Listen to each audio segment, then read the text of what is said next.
اعوذ باللہ من الشیطان الرجیم، بسم اللہ الرحمن الرحیم۔ کائنات ایک کنبہ ہے۔ آج جو چیپٹر ہم پڑھیں گے یہ اس کا عنوان ہے۔ کتاب نظریہ رنگ و نور میں ایک اجتماعی طرز فکر اجاگر کرنے کے لیے ہمارے ذہن میں یہ بات راسخ ہونی چاہیے، خوب اچھی طرح ہمیں سمجھ بھی آنی چاہیے اور ہمارے اندر یہ ذہن نشین ہونی چاہیے کیا کہ کائنات جو ہے یہ کنبہ ہے۔ کنبہ ایک فیملی ہے، ایک خاندان ہے، اور اس میں جیسے خاندان میں رہنے کے کچھ قاعدے، کچھ ضابطے، کوئی بڑا ہوتا ہے کوئی چھوٹا ہوتا ہے، کہیں آپ کسی بڑے کی بات مانتے ہیں، کسی کے نارمز کو، کسی کے طے کردہ اصول، قاعدے اور ضابطوں کو قانون مان کر تسلیم کرتے ہیں، اور کہیں اپنے سے چھوٹوں یا اپنے ہم جولیوں، ہم سر، ہم عمر لوگوں کے ساتھ یا جو ہم رتبہ ہوتے ہیں ان کے ساتھ اسسٹنس کا سلوک کرتے ہوئے، محبت کا سلوک کرتے ہوئے، ایڈجسٹ کرتے ہوئے، اور چھوٹوں سے شفقت کا رویہ اپنا کر، تو تبھی خاندان چلتا ہے نا جی۔ تو اس کے لیے ضروری ہے کہ یہ بات ہم سمجھ لیں کہ کائنات کی ساخت میں سب سے پہلی چیز جو بتائی جاتی ہے وہ یہ کہ اس میں مختلف مقداریں ہیں، اور پھر مقداروں سے ترتیب پا کر مختلف نوعیں ہیں، پھر ہر نوع کے مخصوص خد و خال اور مخصوص صفات، اور پھر ایک نوع کا دوسری نوع سے صفاتی اور علمی اشتراک، یعنی یہ علمی اور صفاتی سطح پہ اشتراک رکھتی ہیں۔ کئی مخلوقات ہیں جن کی صفتیں ایک جیسی ہیں، کئی نوعیں ایسی ہیں جن سے آپ کا اور ہمارا اشتراک صرف علم کا ہے، جیسے فرشتوں کا اور آپ کا تعلق جو ہے وہ علمی سطح کا۔ باہمی رشتہ داریاں یعنی افراد ایک نوع کے افراد کا، پھر ایک نوع کے افراد کا دوسری انواع کے افراد سے تعلق اور رشتہ جو ہے وہ اس طرف، یعنی اس بات کو ثابت کر دیتا ہے کہ ہم یہ سارا ایک کنبہ ہے۔ کنبے میں مامے، تائے، چاچے سارے ہوتے ہیں، لیکن سارے اپنے اپنے کمروں میں اپنے اپنے بستروں میں جا کے سوتے ہیں۔ یہ نہیں کہ سارے ایک دوسرے کے ساتھ ہی ایک ہی کمرے میں، ٹھیک ہے، یعنی کہ ہر بندہ اپنی اپنی حدوں میں رہتا ہوا سب کے ساتھ گزارا کر رہا ہوتا ہے، ٹھیک ہے۔ اور پھر سب سے بڑی بات یہ کہ کنبہ کوئی بھی ہو اس میں کوئی بڑا ہوتا ہے، چاہے وہ دادا ہو یا نانا ہو یا باپ ہو یا دادی ہو یا نانی ہو یا ماں ہو، کوئی نہ کوئی بڑا ضرور ہوتا ہے۔ تو کائنات میں بھی کسی بھی نوع یا کسی بھی نوع کے کسی بھی فرد سے اپنا رشتہ منقطع نہیں کرتا، یعنی جو بڑا ہوتا ہے نا وہ کسی کے ساتھ اپنا رشتہ نہیں توڑتا۔ وہ کائنات میں موجود نوع یا اجرام سماوی کے علوم سے واقفیت رکھتا ہو یا نہ رکھتا ہو، لیکن وہ باہمی اور مخفی رشتہ جو ہوتا ہے وہ ہر ایک کے ساتھ اس کا ہر حال میں قائم ہے۔ جب کسی بندے کو اس مخفی اور باہمی رشتے کا ادراک ہو جائے اور اس میں وہ دلچسپی لینے لگے تو وہ اپنے خالق اور مالک ہستی یعنی اللہ تبارک و تعالیٰ سے متعارف ہونے لگتا ہے، اور جوں جوں یہ تعارف مستحکم ہوتا چلا جاتا ہے، جوں جوں اس جانکاری میں اضافہ ہوتا چلا جاتا ہے، وہ خود کو اللہ کے قریب اور اللہ کو اپنے قریب محسوس کرنے لگتے ہیں۔ دیکھیں نا، یہ میں صرف خود کو آپ کے قریب محسوس کروں، میں خود کو مغالطے میں ڈال کر یہ سمجھوں کہ میں آپ کے بڑا قریب ہوں، نہیں، یہ ایک بات ہے، لیکن اگر آپ بھی مجھے اپنے قریب سمجھیں تو یہ ہوگا دو طرفہ تعلق۔ تو اسی طرح جب ہم خود کو اللہ کے قریب سمجھیں، نہ صرف یہ کہ خود کو اللہ کے قریب سمجھیں، اللہ کو بھی اپنے قریب محسوس کرنے لگے۔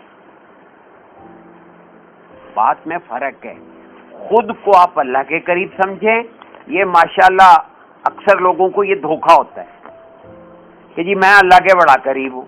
ٹھیک ہے، اچھی بات ہے، اللہ کرے، لیکن واقعی اللہ کو اپنے قریب محسوس کرنے والا بندہ اس کو تو چوپی لگ جاتی ہے۔ کیوں؟ کیونکہ ظاہر ہے بڑوں کے سامنے کوئی بندہ اچھل کود تھوڑا ہی کرے گا، تمیز بھی تو کوئی چیز ہوتی ہے۔ اب بندے کے اللہ سے تعارف کی دو طرزیں ہیں۔ ایک طرز یہ کہ وہ اللہ کی صفات سے متعارف ہوتا ہے، اور دوسرا یہ کہ وہ اللہ کی ذات سے متعارف ہوتا ہے۔ جو صفات سے تعارف ہونا ہے یہ صفاتی تعلق کہلاتا ہے، اسے توحید صفاتی کہتے ہیں، اور جو ذات سے متعلق ہونا ہے یا ذات کا تعارف ہونا ہے اسی کو توحید ذاتی کہتے ہیں، اور یہی وہ ذاتی تعلق ہے۔ جب کوئی بندہ اللہ کی صفات سے متعارف ہوتا ہے تو وہ اللہ کو اللہ کی صفات میں دیکھتا ہے، لیکن جب کوئی بندہ اللہ کو اللہ کی ذات میں دیکھتا ہے تو وہ دراصل محض اپنی فکر وجدانی میں اللہ کی قربت کو محسوس کر رہا ہوتا ہے۔ یہ باریک فرق ہیں، ان پہ بہت توجہ دے کے ان کو سمجھنا ضروری ہے۔ اللہ بصیر ہے، اللہ خبیر ہے۔ بصیر میں نے دیکھتا ہے، خبیر میں نے خبر رکھتا ہے، خبر رکھتا بھی اور خبر دیتا بھی ہے۔ علیم ہے، یہ عالم اور علیم ہونے میں کیا فرق ہے؟ عالم علم رکھنے والا اور علیم علم کو استعمال کرنے والا، محبت کرنے والا ہے۔ یا ودودوں کا اصلی ترجمہ ہے محبت کرنے والا۔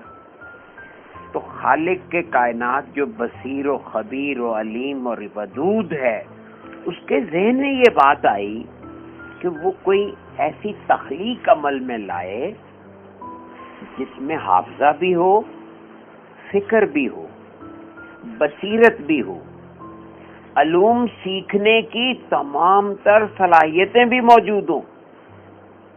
دیکھیں کتنی چیزیں، حافظہ، فکر، بصیرت اور علوم سیکھنے کی تمام صلاحیتیں یہ عطا کی،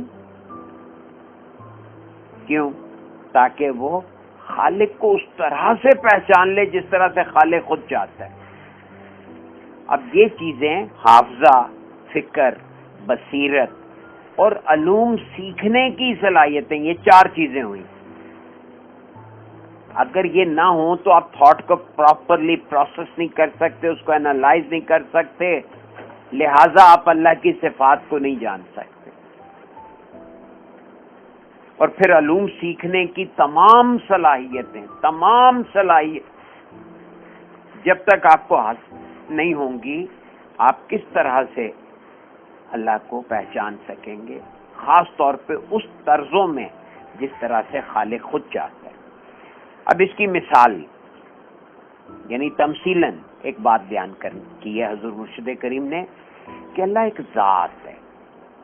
اس کے ذہن میں یہ خیال آیا، اب ذات اور ہے ذہن اور ہے، مائنڈڈ، ذات کے ذہن میں یہ خیال آیا جیسے آپ کی ذات الگ ہے، آپ کا ذہن اور ہے۔ تو اللہ ایک ذات ہے، یہ چونکہ تمثیلاً بات ہو رہی ہے، تو اس کے ذہن میں خیال آیا کہ کوئی ایسی کائنات بنائی جائے جو ہر طرح سے مکمل ہو، اور پھر اس کائنات میں ایسے منتخب افراد ہوں۔ منتخب یعنی سلیکٹڈ، یعنی مصطفیٰ کا لغوی مطلب ہے چوزن ون، چوزن جس کو چنا گیا ہو، منتخب ہوں جو نہ صرف جانتے ہوں بلکہ پہچانتے ہوں، بلکہ اس سے ایک ایسا تعلق رکھتے ہوں جو اس کے شایان شان ہو۔ کس کے؟ جو اللہ کے شایان شان ہو، یعنی اس قسم کی جانکاری جیسی اللہ چاہتا ہے۔ اب جب اللہ نے ارادہ کر لیا تو جو کچھ اس کے ارادے میں تھا اور جس طرح تھا اور جیسا تھا وہ سب عمل پذیر ہونے لگا، یعنی اس پہ عمل ہونے لگا۔ اب پروگرام کا جو پہلا مرحلہ بنا وہ عالم ارواح کی صورت میں عمل پذیر ہوا، یعنی اس کا مظاہرہ سب سے پہلے عالم ارواح کی صورت میں ہوا، پھر عالم ارواح کے بعد دوسرا عالم لوح محفوظ وجود میں آیا، یعنی ساری مخلوقات کو تخلیق کر کے ان سے ریلیٹڈ پروگرام کو ایک ہارڈ ڈسک میں رکھ دیا گیا، اس کا نام ہے عالم محفوظ۔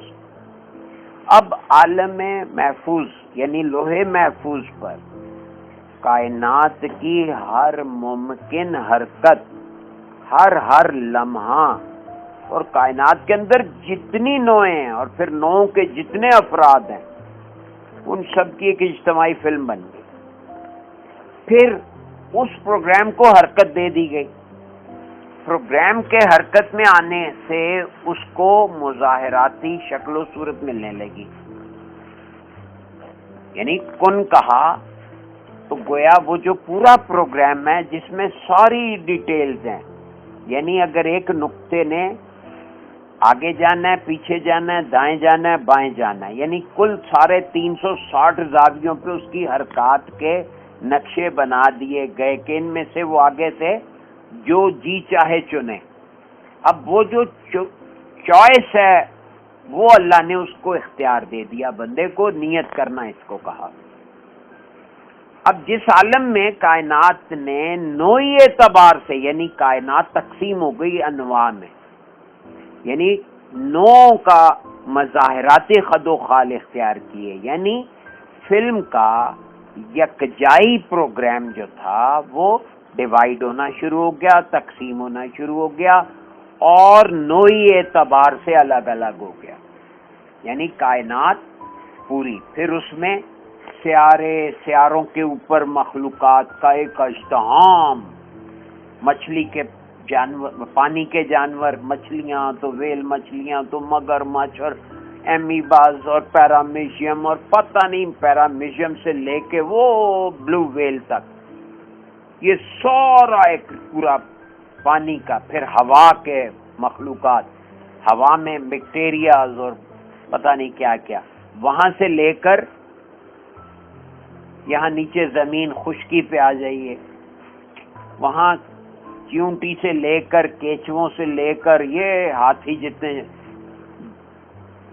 عظیم الشان جثے والے، ساری انواع میں تقسیم ہو گیا، یعنی یہ پہلے سارا ایک نقطے میں بند تھا، وہ نقطہ اللہ کے ذہن میں ایک نقطہ، اسے لوح محفوظ کہا، وہاں سے یہ تقسیم ہوا تو کائناتیں بن گئیں، کائنات میں انواع بن گئیں، انواع میں پھر آگے ہر نوع خود کو ریپیٹ کر رہی ہے تو ہر فرد اس کے افراد بنتے چلے جاتے۔ اب جب نوعی یعنی کہ یہ جو نوعی اعتبار سے آپ کا ہمارا الگ الگ ہونا ہے، اس کو عالم برزخ بھی کہا، اسی کو عالم مثال بھی کہا۔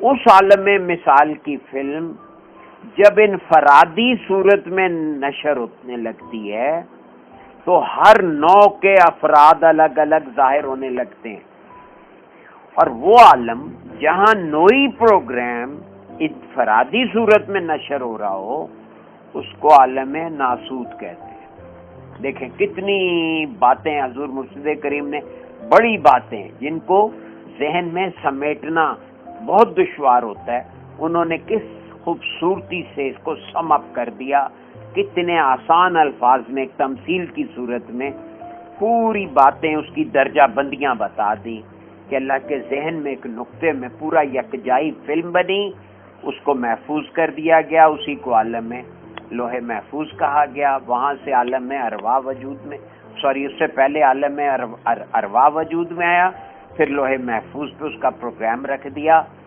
اس کے بعد اس کا ڈسپلے نوئی صورتوں میں ہوا، اسے برزخ کہا یا عالم مثال کہا، اور پھر وہاں سے جب وہ انفرادی سطح پہ ہر نو خود کو ریپیٹ کرنے لگی تو اسے عالم ناسوت کہا۔ اب ہر شے اگر ایک طرف وہ نزول کر رہی ہے، یعنی وہ کیوں ہے؟ کہیں سے اس کی اطلاعات، اس کو اطلاعات فیڈ کی جا رہی ہیں، تو جہاں سے اطلاعات فیڈ ہو رہی ہیں اسے مصدر اطلاعات کہا، اور جہاں وہ ساری اطلاعات جمع ہو رہی ہیں اسے خلا کہا، ٹھیک ہے؟ اور وہاں سے اطلاعات کہیں سے آ رہی ہیں، خلا میں جمع ہو کے اپنا ڈسپلے کر رہی ہیں اور پھر یہاں سے واپس پلٹ رہی ہیں۔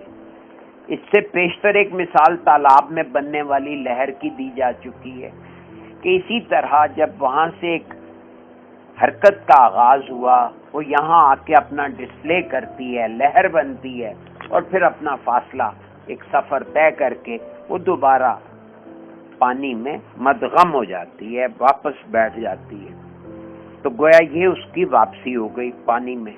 دیکھیں نا، لہر پانی سے اٹھی، اپنا اظہار کیا اور واپس پانی میں، فوارہ اچھلتا ہے اور ایک بلندی پہ ایک سطح تک جا کے اپنے آپ کو ڈسپلے کرتا ہے اور پھر نیچے آ کے گر جاتا ہے۔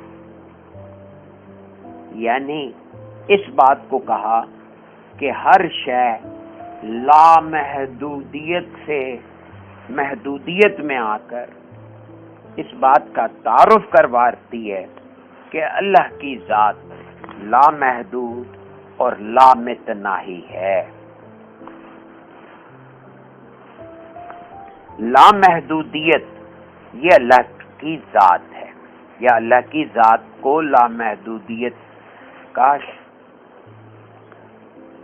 کی صفت حاصل ہے، یوں کہہ لیں کہ لامحدودیت ہی اللہ کی ذات ہے اور محدودیت یہ مخلوق ہے۔ یعنی لامحدودیت اللہ ہے تو محدودیت کیا ہے؟ مخلوق ہے۔ لامحدودیت خالق ہے اور محدودیت مخلوق ہے، تخلیق ہونا ہے۔ یہ جو تخلیق ہونا ہے یہ کیا ہے؟ یعنی حدوں میں بند ہونا ہے۔ تو ہر اپنی حد میں، یعنی اپنی ہر حد میں اس کی ساری حدیں لامحدودیت سے جڑی ہوئی ہیں۔ گویا لامحدودیت میں سے ایک چھوٹا سا، ایک بہت بڑا کیک ہے جس میں سے ایک چھوٹا سا پیس کاٹ کے آپ کو دیا جائے تو وہ جو چھوٹا ٹکڑا ہے وہ ہے تو اسی کیک کا حصہ، لیکن وہ صرف ڈیمارکیشن آنے کی وجہ سے وہ محدود ہو گیا۔ تو اسی طرح محدودیت یا مخلوق ہی دراصل کائنات ہے۔ یہ محدودیت یا مخلوق ہی اصل میں کائنات ہے، اور کائنات اپنی ہر حد اور ہر انتہا میں لامحدودیت یعنی اپنے خالق سے جڑی ہوئی ہے، وابستہ ہے۔ اب اس بات کو سمجھنے کے لیے حضور مرشد کریم نے ایک اور بات کہی ہے، وہ یہ فرمایا کہ کائنات 3 دائروں یا 3 درجوں پہ مشتمل ہے۔ کیا؟ 3 دائروں یا 3 درجوں پہ مشتمل ہے۔ اب یہ تیسرا زاویہ کیا ہے کہ پہلا دائرہ ہے مادیت کا، دوسرا دائرہ ہے حیوانیت کا، اور تیسرا دائرہ ہے انسانیت کا۔ اب یہ ترتیب دیکھیں ذرا، مادیت، حیوانیت اور پھر انسانیت، یعنی یہ خارجی دنیا اور اس میں جتنی بھی چیزیں، ان سب کی حرکات و سکنات یعنی حرکت اور سکوت کی تمام طرزیں ایک میکینکی عمل یعنی آٹومیٹک ہے یا غراریوں کے ساتھ منسلک ہیں. اگر ایک چیز حرکت کرتی ہے تو دوسری چیز کو وہ موو کروائے گی. تو یہ میکانکی عمل یعنی میکینیکلی یہ جاری و ساری ہے. میکانکی عمل سے مراد ہے کہ یہ سارا عمل غراریوں کی طرح ایک دوسرے سے جڑا ہوا چل رہا ہے. اب سمجھ آیا کہ یہ جو اللہ سے جڑنا، آپس میں جڑنا، یہ خاندان کی تشبیہ، یہ سب غراریوں کا اپنی اپنی سلاٹ میں فٹ ہونے کی طرف اشارہ ہے. اور یہ غراریوں کو جب آپ تصور کریں گے تو آپ کو اندازہ ہوگا ایک بہت بڑی مشین، ایک بہت بڑے کارخانے کی بات ہو رہی ہے. اسی کو کارخانہ قدرت کہتے ہیں. اب یہ جو میکانزم ہے، یہ ساری غراریوں کا جو میکینکی عمل ہے، میکینیکل پروسیس ہے، اس کی بنیاد مادیت ہے. اب اس میکانزم کے نتیجے میں یہ جمادات اور نباتات بنتے ہیں، اور اسی محدود دائرے سے حیوانات بشمول انسان کی تعمیر کا آغاز ہوتا ہے. بشمول انسان اس حیوانیت میں شامل ہیں آپ، یعنی ہماری فزیکل باڈی ایک حیوانی جسم ہے. لیکن تیسرے دائرے میں انسان اپنی ان صلاحیتوں سے واقف اور آگاہ ہوتا ہے جن سے کام لینے پر وہ اپنے خالق سے واقف اور متعارف ہو سکتا ہے. یہ ہے اصل پرپز کائنات کو بنانے کا. اور اللہ یہ چاہتا ہے کہ آپ اپنے پوٹینشلز کو اس طرح استعمال کریں کہ آپ ہر چیز کا وقوف حاصل کر سکیں. جب تک ہم ہر چیز کو نہیں جان سکیں گے تو اللہ کو کہاں سے جان لیں گے؟ صرف اللہ کو جاننا اور اس کی کائنات کو نہ جاننا یہ کوئی بے تکی بات ہے. دونوں کو جاننا ضروری ہے. بلکہ ایمانداری کی بات یہ ہے کہ جب آپ اپنی صلاحیتوں کا استعمال کر کے پہلے آپ خود کو جانتے ہیں، پھر آپ اپنے ارد گرد کی چیزوں کو جانتے ہیں، تبھی آپ اللہ کو جان سکتے ہیں. یہی بات حضور علیہ الصلوۃ والسلام کا ارشاد علی مقام ہے کہ من عرف نفسہ، فقط صرف وہ، only he who comprehends himself can know of his Lord. یعنی کہ یہ فقط صرف وہ شرط بتا دی انہوں نے. اب یہ جو کائنات کے یہ تینوں دائروں کی بات حضور فرما رہے ہیں، حضور مرشد کریم فرما رہے ہیں کہ یہ جو تین دائرے ہیں، مادیت، حیوانیت اور انسانیت، یہ نزول سے صعود اور صعود سے نزول میں رد و بدل ہو رہے ہیں. یہ اسپائرل ہے، اسپائرل یعنی گھومتے ہوئے نیچے آ رہے ہیں، نیچے سے پھر پلٹ کے اوپر جا رہے ہیں، اوپر سے نیچے، یعنی انسانیت سے درجہ بدرجہ مادیت میں، اور پھر مادیت سے رائز کر کے اوپر انسانیت تک آتا ہے. ٹھیک ہے. اور پھر ہر دائرہ تحلیل ہو کر، یعنی ایک دائرہ تحلیل ہوتا ہے تو دوسرے دائرے میں منقلب ہو جاتا ہے یا رد و بدل ہو رہا ہے. ایک دائرہ تحلیل ہوتا ہے تو دوسرا دائرہ بنتا ہے.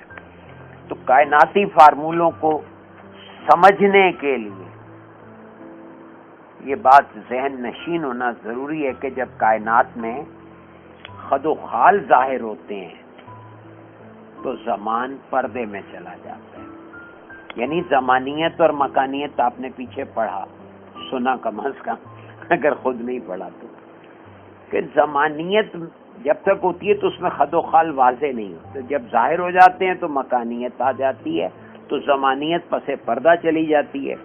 اور جب کائنات کے اندر یہ موجودات کی تصویریں خد و خال سے ماورا ہو جاتی ہیں تو پھر مکانیت واپس زمان میں پیوست ہو جاتی ہے. اس کی مثال دیتا ہوں. دیکھیں، جب ہم کسی کو سامنے دیکھتے ہیں تو ہمیں اس بندے کے خد و خال اور فیچرز نظر آتے ہیں. جب ہم کسی بندے کو ذہن میں سوچتے ہیں تو وہ چاہے اس دنیا میں ہو یا نہ ہو، ہمارے ذہن میں خاکہ سا گزرتا ہے اس کا. غور کریں. دیکھیں نا، اگر آپ کے سامنے میں بیٹھا ہوں تو آپ مجھے دیکھ کر کہیں گے کہ جی یہ مقصود صاحب ہیں. آپ کو میرا سر، کپڑے سب نظر آ رہا ہوگا، لیکن جب آپ اپنے اپنے گھر میں بیٹھ کے تصور کر رہے ہیں کہ بھئی حضور کلندر باب اولیاء، تو حضور کلندر باب اولیاء کو تصور کرنے میں کیا ہوتا ہے کہ ہمارے ذہن میں ان کی کوئی پرٹیکولر ٹپیکل وہ ساخت نہیں آتی، بلکہ ایک تاثر ہوتا ہے، ہاں یا نہیں. تو وہ جو ان کی تصویر ہے وہ خد و خال سے ایک طرح سے ماورا ہے. اس طرح یہ لامحدودیت سے کائنات جو ہے یہ زمانیت میں ظاہر ہوتی ہے، یہ زمانیت میں نزول کر رہی ہے، یعنی یہ نزولی حرکت ہے. اور جب زمانیت پس پردہ چلی جاتی ہے، پس منظر میں چلی جاتی ہے، تو اس کو صعودی حرکت کہتے ہیں، یعنی اب یہ واپس اٹھ رہی ہے. تو نزول اور صعود کا پورا سلسلہ، یہ چیزیں لوح محفوظ پہ نقش ہیں کہ کس طرح انفارمیشن پرووائڈ کی جائے گی، کس طرح اطلاعات ڈسینڈ کریں گی، اور کس طرح یہ وہاں سے اپنے ایفیکٹس، جب اطلاع یہاں خلا میں داخل ہوئی تو اس نے کیا اثرات کریٹ کیے، اس کا ریکارڈ بنا کر یہ واپس آ جائیں گی. تو لوح محفوظ اور عالم ناسوت کے درمیان ایک پردہ ہے، یعنی لوح محفوظ سے آتے ہوئے نیچے عالم ناسوت میں آتے ہوئے، دنیا مادی زون میں آتے ہوئے ایک پردہ ہے، اس کو برزخ کہتے ہیں. یہ لوح محفوظ سے عالم ناسوت کی طرف ہونے والی یہ نزولی حرکت جس پردے پہ آ کے رکتی ہے اور پھر نیچے اترتی ہے، اس کو برزخ کہا ہے. برزخ کے بعد وہ مزید نزول کر کے عالم ناسوت میں خد و خال کے ساتھ مظہر بنتی ہے. خد و خال اور ابعاد، خد و خال اور ابعاد یعنی ڈائمینشنز کے ساتھ مظہر بنتی ہے. اب یہ عالم ناسوت میں مظہر بننے والی تصاویر جب واپس لوح محفوظ کی طرف پلٹتی ہیں تو ان کی یہ حرکت صعود کہلاتی ہے. اور جب یہ تصویریں لوح محفوظ کی طرف صعود کر رہی ہوتی ہیں تب عالم ناسوت اور لوح محفوظ کے درمیان دوبارہ ایک پردہ آتا ہے جسے اعراف کا نام دیا جاتا ہے.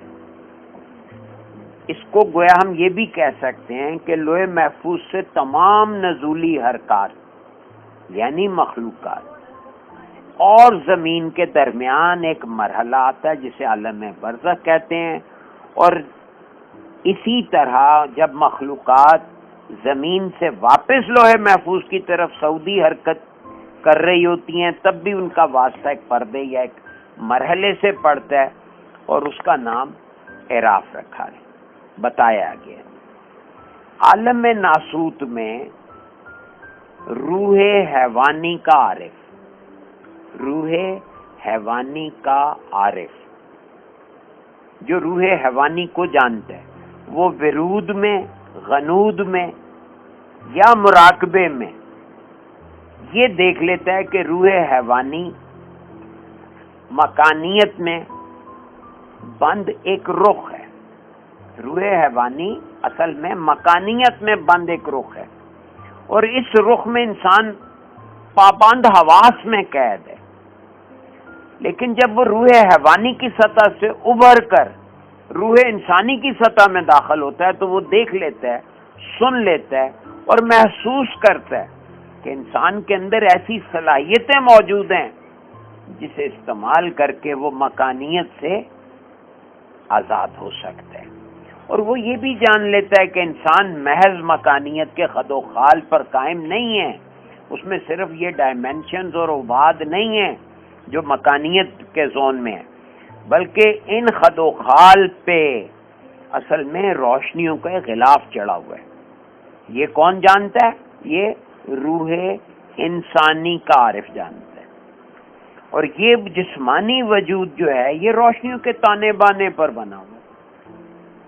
اسے یہ بھی علم ہو جاتا ہے کہ یہ روشنیوں کا حامل وجود، یہ روشنیوں کا جو حامل وجود ہے اس کی رفتار اور پرواز روشنی کے سفر سے بھی زیادہ ہے، روشنی کی رفتار سے کہیں زیادہ ہے.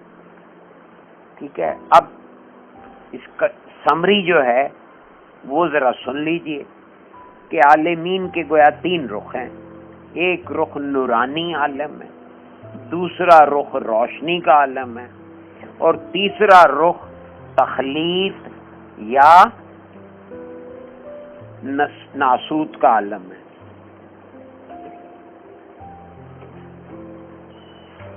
اور نور کی دنیا میں داخل ہونے کے بعد یا جو بندہ اس قابل ہو جاتا ہے کہ وہ نور کی دنیا میں داخل ہو جائے تو پھر اس پہ مشیت کا انکشاف ہونا شروع ہو جاتا ہے. مشیت کہتے ہیں کہ اللہ چاہتا کیا ہے، اللہ نے یہ سارا نظام کیوں بنایا ہے. اور جو مشیت کو جان لیتا ہے اسی کو اللہ کا عرفان حاصل ہو سکتا ہے، ورنہ تو ٹامک ٹوئیاں مار رہا ہے. اس میں ایک نقشہ دیا ہوا ہے، ارادہ الہیہ، عالم ارواح، پھر لوح محفوظ، پھر اس سے دائرے کی ایک طرف جو ہے وہ عالم مثال ہے، اور اسی کو برزخ کہتے ہیں، اور اسی کو یہ نزولی حرکت ہے جو عالم ناسوت تک جاتی ہے، اور پھر وہ وہاں سے واپس لوح محفوظ کی طرف پلٹ رہی ہے. اور جب وہ واپس پلٹ رہی ہے تو اسی کو عالم اعراف کہا گیا ہے.